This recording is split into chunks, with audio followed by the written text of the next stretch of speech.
Hebrews 11:1 says faith is the substance of things hoped for, the evidence of things not seen.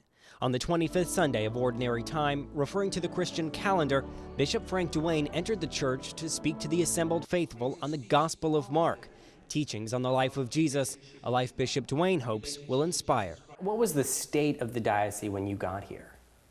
The state of the diocese, I think, it was a good state. There were a lot of programs in place. I think we had a lot of healthy parishes. It was growing.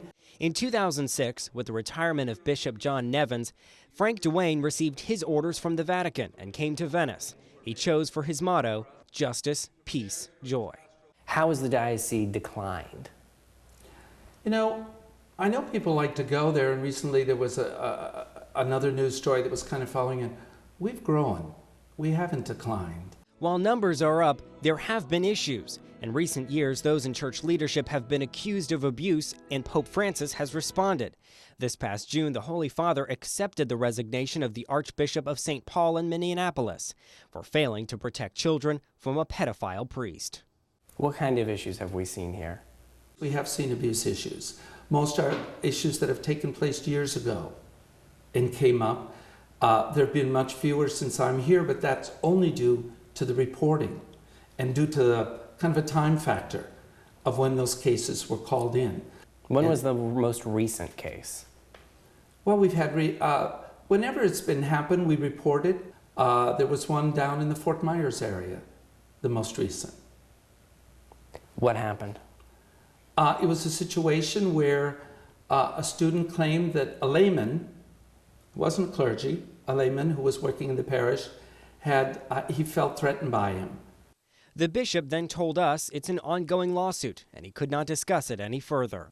Pope Francis's views are progressive in many ways, but when it comes to changing church rules, that's a different story. I know you've said it before, as many have, that marriage is between a man and a woman.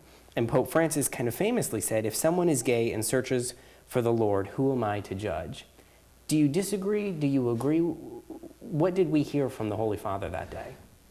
I think we've heard from the Holy Father, he's not changed the teaching of the church. I think he's said, let's look at the person, you know, and that there's good in every human being, and there is. That sense of optimism is taking hold on the Suncoast's largest religious community. Nearly 250,000 Catholics are represented by the Venice Diocese, including the Corvell family. Ultimately, you want your family to go to heaven. So, I mean, you want to pass that, you know, what does it take to get into the kingdom? Parents Michael and Julianne have raised their 5 children in the church. They say the Pope hasn't changed their views, but is changing others around them.